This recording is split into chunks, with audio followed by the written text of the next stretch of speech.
And so now she's been on TikTok crying. Just like hard to imagine finding someone. Mind you, she's a mother. And she's doing all this shit and she's still not going to raise her child. People need to get their life together.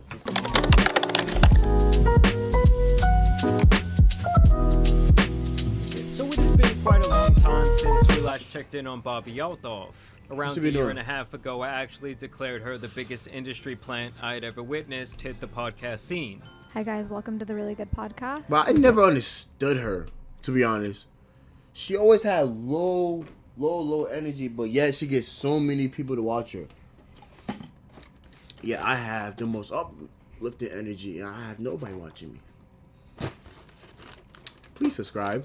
Your host, Bobbi Althoff. Basically, this woman came out of nowhere and had some huge guests like Drake, Mark Cuban, and other celebrities on her show that she dubbed the Really Good Podcast. I think my mom named me after a lawyer, which always kind of like rubbed me the wrong way. Within a week of the Drake interview, Bobbi was being represented by one of the top talent agencies and getting mainstream publicity. I'm telling you, bro, you get interview with Drake, or at least get a song with him, labels are hitting you up ASAP. For this reason, people began to call her an industry that nigga's a method, I ain't gonna lie. because the only content that she had made online before this was essentially a spoof of mommy blogger TikTok content, where she did garner millions of followers, mainly moms all around the country who liked her sarcastic brand of humor. There is nothing more embarrassing than walking around with one of these. Everyone knows. She has a child? There. You know what you did. She claims that she parlayed this TikTok career into another career in podcasting after she offered her followers $300 if they could get a celebrity to come onto her podcast. It was like a finder's fee, right? You said if you can get a celebrity, I will pay you $300. Yeah. She says that this offer led to the episode with Funny Marco, which would in turn lead to her being in bed with Drake. You can picture her to be like the slightly more successful Hawk Tuah girl. To me, their careers actually draw a lot of parallels to each other, but one had to tell the world her methods for sucking dudes off before she got thrown into the belly of the industry matrix. You know, they both had that type of lightning in a bottle rise to fame that left onlookers saying, damn, this world is getting really f***ed up. But to be fair to Bobbi, she does seem a lot more intelligent than Hawk Tuah. Hawk Tuah. Hawk Tuah. Hawk Tuah. Say it aggressive, like Hawk really. Tuah. Whatever happened to that chick, by the way? Anywho, I'm gonna go to bed, and I'll see you guys tomorrow. I guess she's still asleep.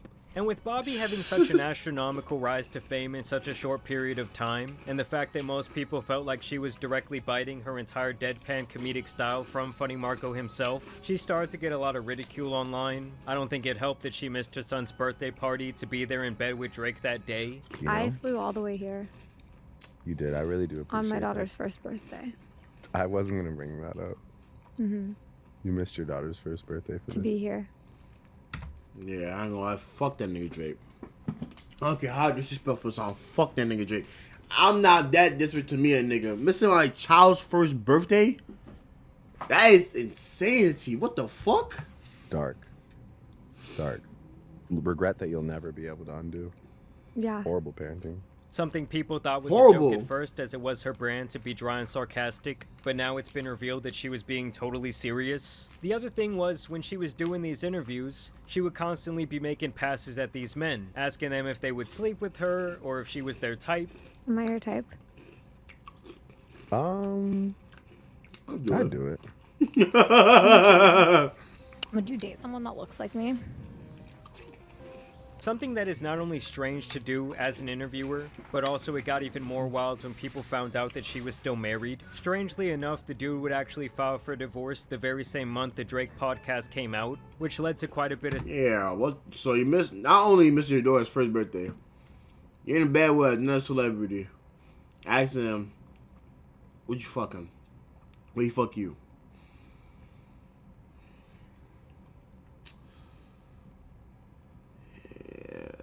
That's no words for that. the sweetheart. speculation online. No words. I'd do it.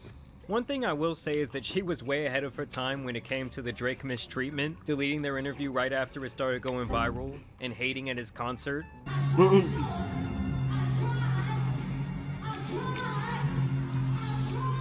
But after a while, the sarcastic, too cool to care bit really got old, and she even got put in her place by rapper Offset, who let her know that she wasn't all that. You wanted to be on my podcast. Why you keep saying that cap ass shit, man? I honestly didn't even want to do this shit. I don't fucking do interviews. You heard, you already told me you looked me up. I'm walking out on bullshit. I'm fucking with you because they're making me. As a matter of fact, he cooked the hell out of her. You need a little bit of seasoning.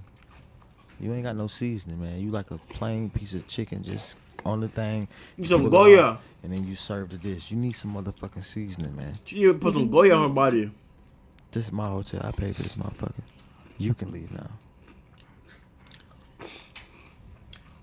Introducing the You said you can leave. 4-in-1 commercial grade machine. The Apex combines a GHD back extension. And then she changed up her whole look, and she went on a show with Keke Palmer, and right there she got accused of being an industry plant right to her face. I know. You're not an industry plant, right? I am, but... You do feel kind of planty. We do have the same manager, so is this I know, isn't that planted? crazy? It feels a bit planty. This is definitely You got like you got Liz. here in 5 minutes. It took me 20 years. Hey, it has been a minute. What I think industry plant is, it's like somebody that has been like that is tied to someone else in the industry and uses those connections to capitalize, and they like have zero talent. I'm not an Oh, shit. singer. I don't have any talents. And then people started to say that she was trying to manufacture moments. She had Ryan Garcia chasing her around the room like they were on the playground. Bro, you run fast, man. Relax. He would later tweet out that they had this intimate situation. I kissed Bobby was cool, great. Pretty good kisser, Bobby, although fuck Drake, and that's why she had a voice, she's cool. And after that was recorded, wow. and she continued with this reputation that she was kind of being bounced around the industry. You got some close up? I like to read people's messages, not get room tours. Let me read your messages. No. I don't like I'll let you read one message if you let me read one message. I delete all of my messages. Liar. Are you cleaning? I do. You don't? You keep your I messages? delete my messages? Yeah, you keep yours? People that delete their messages are cheaters. Yeah, they have something to not a liar. hide. Delete your messages, you have something to hide. Delete your messages, you have something to hide. I hate liars.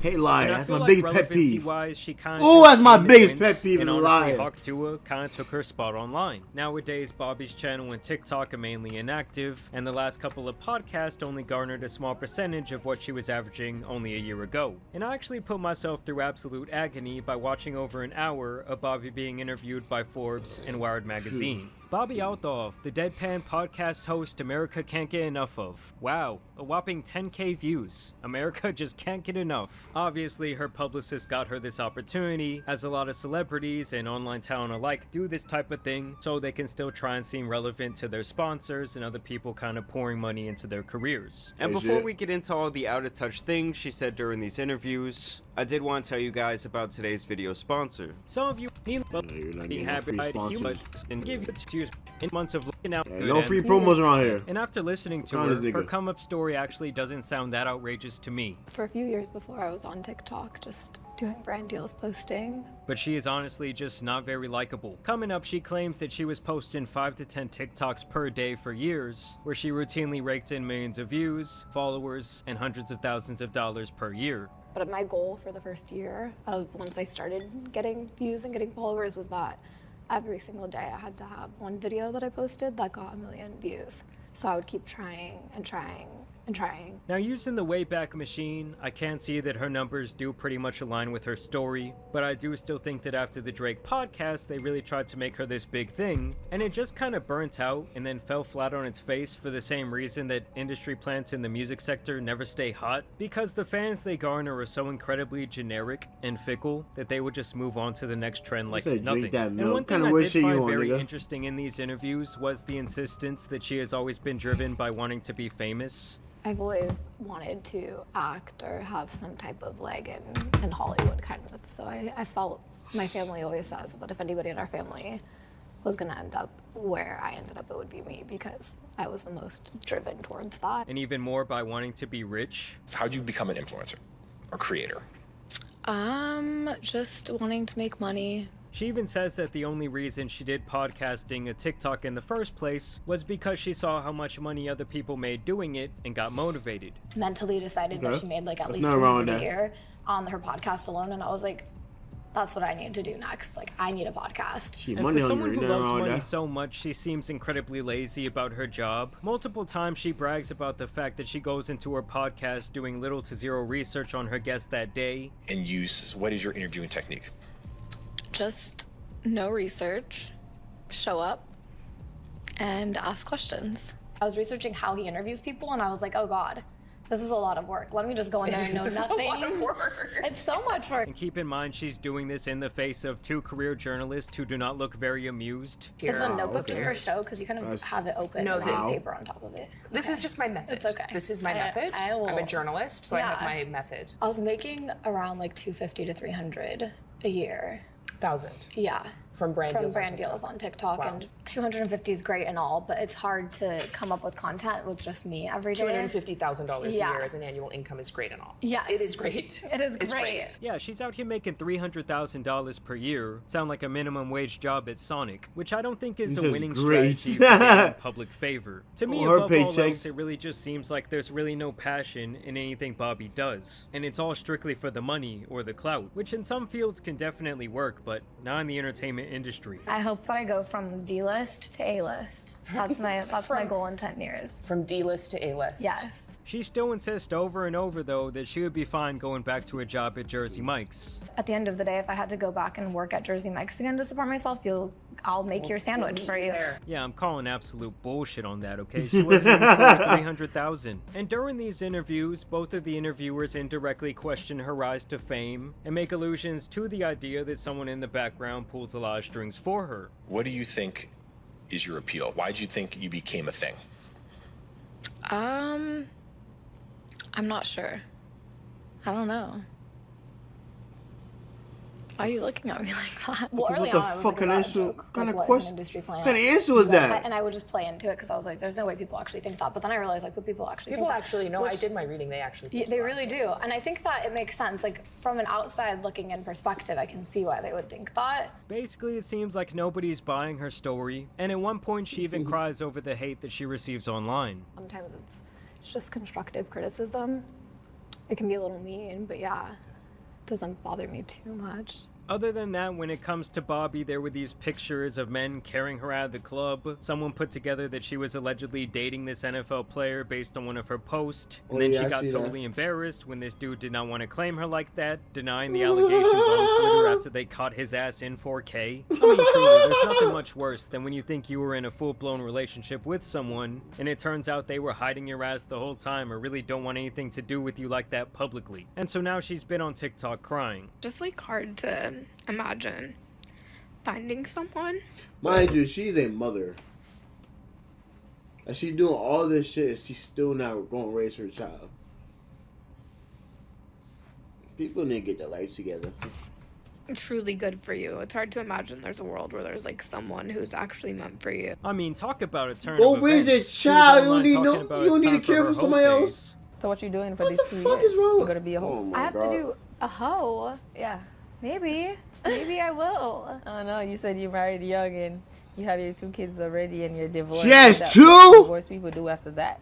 Just sleep around and have fun. And now she's recording herself tearing up on camera. And I got lonely. Met a guy around Thanksgiving. And I think things moved really fast. I don't know. I thought it was fucking fate. Clearly it wasn't. It was really sweet. It raised the bar for me, which sometimes sucks because then it's like, fuck. I didn't want the bar to be raised at all. Dating is just hard, you guys. Like, I'm here to tell you right now. We don't care. We don't care. Let me tell you. We don't care. I don't know, I always just think it's an interesting case study to see how quickly these individuals fall out of favor with the public. For her and the Hawk Tuah girl, it was like trying to live in a house with no foundation, like that bitch is up on stilts. All it really takes is a little adversity to knock that shit down. And listen guys, I truly think Drake owes this chick a room in his compound. Like, if he had not laid up with her in bed and put her on the map, this all likely would have never happened. Maybe Kendrick wouldn't even have dissed his ass. Maybe he was at home on his laptop and this is what sent him over the edge. He knew at this moment that Drake was not like him. In all seriousness though, Bobby seems alright, but as far as her maintaining a career online, I just don't really see the longevity here, given her motivations are all wrapped up in clout, material possessions, and greed. Not to even mention the fact that it seems like she couldn't really give a damn about her podcast or producing it in a better way. But I want to know what you guys think about this latest Bobby Althoff. She don't give a damn about people that she interviewing. She gonna damn about her husband. She gonna damn about her kids. She gonna damn about nothing. What is F? Something's wrong with this girl.